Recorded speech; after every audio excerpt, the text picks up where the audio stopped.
বাজারে নিত্যপণ্যের দাম বেশ চড়া। পটুয়াখালীর বাজারের পরিস্থিতি জানাতে যুক্ত হচ্ছেন সহকর্মী সাইদ ইব্রাহিম। সাহিদ, আপনি নিশ্চয়ই আমাকে শুনতে পাচ্ছেন। সাইদ, এই মুহূর্তে বাজারে নিত্যপণ্যের দরদাম কেমন দেখছেন, আমাদেরকে বিস্তারিত জানাবেন।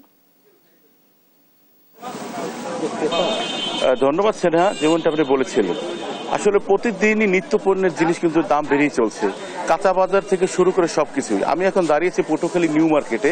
এখানে পটুয়াখালী বড় কাঁচা মার্কেটের দোকান। আমি যদি দেখাই তাহলে দেখবেন যে এখানে প্রতিটা জিনিস ছড়াছড়ে সাজানো আছে। প্রতিটি জিনিসের দাম কিন্তু 5 থেকে 10 টাকা বৃদ্ধি হয়েছে যে দাম ছিল। আমি এখন একটু এক দোকানদারের সাথে কথা বলবো, তার কাছ থেকে শুনবো যে আসলে প্রতিটা জিনিসের দাম বাড়ার কারণ কি। আপনি প্রতিটা জিনিস দাম বাড়ার কারণ? প্রতিটা মালের দামের বাড়ার কারণ হচ্ছে পরিবহনে মাল আসে, ট্রাকে মাল আসে, এর কারণে খরচা বেশি। এই জন্য এই করলা কেনা আমের যাইয়া ৫-৫০ টাকা বেশি ৬০ টাকা, পটল কেনা ৩৫ টাকা বেশি ৪০ টাকা, ভাজা কিনি ৩০ টাকা বেশি ৪০ টাকা ৩৫ টাকা, বেগুন ৭০ টাকা, জালি কুমড়া ৩০ টাকা ৩৫ টাকা, রেহার ৩০ টাকা, মিষ্টি কুমড়া ৩০ টাকা কেজি, লেবু ২০ টাকা হালি, কাঁচামরিচ ২০০ টাকা কেজি। ধন্যবাদ। শুনলেন যে প্রতিটা জিনিসের দামই এত বাড়ছে যে প্রত্যেকটা জিনিস হলো তাদের কেরিং খরচের উপরে নির্ভর করে চলে।